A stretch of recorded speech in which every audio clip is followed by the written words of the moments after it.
সন্ধ্যার ঠিক আগের মুহূর্ত আমি দাঁড়িয়ে আছি আমাদের নিশ্চিন্তপুর হাই স্কুলের পিছনের যে খেলার মাঠ, সেই মাঠে।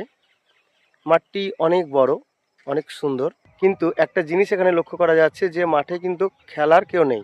এরকম সময়ে আজ থেকে কয়েক বছর আগেও যদি আমরা লক্ষ্য করতাম, তাহলে দেখতাম যে এলাকার ছেলেরা এসে মাঠগুলো ভরিয়ে দিত এবং বিভিন্ন রকমের খেলাধুলায় কিন্তু তারা ব্যস্ত থাকতো।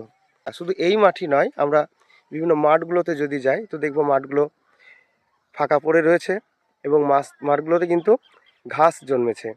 আজকালকার যারা যুবক, তারা কিন্তু খেলাধুলা কিন্তু ছেড়ে দেয়নি, তারা ঠিকই খেলছে, কিন্তু সেই খেলাটা তারা এখন অন্য প্ল্যাটফর্ম থেকে খেলছে।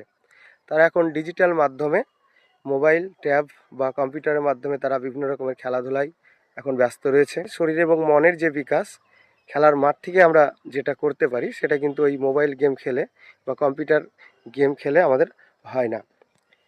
কিন্তু আজকালকার যারা যুবক, তারা মোবাইল গেমে আসক্ত হয়ে পড়েছে। দেখা গেছে যে বিভিন্ন ছাত্রছাত্রী স্কুলের ক্লাসে, এমনকি টিউশনেও কিন্তু ওই ব্যাগের ভিতরে মোবাইল নিয়ে গিয়ে, এদিকে শিক্ষক মশাই হয়তো লেকচার দিচ্ছেন বা কিছু একটা বোঝাচ্ছেন, আর ওনারা ব্যাগের মধ্যে হাত ঢুকিয়ে কিন্তু গেম খেলতে ব্যস্ত। তো বর্তমান প্রজন্মের কাছে আমার অনুরোধ যে মোবাইল থাক, মোবাইল তো থাকবেই, মোবাইল আমরা ছাড়তে পারবো না, কারণ যুগের সঙ্গে আমাদের তাল মিলিয়ে চলতে হবে।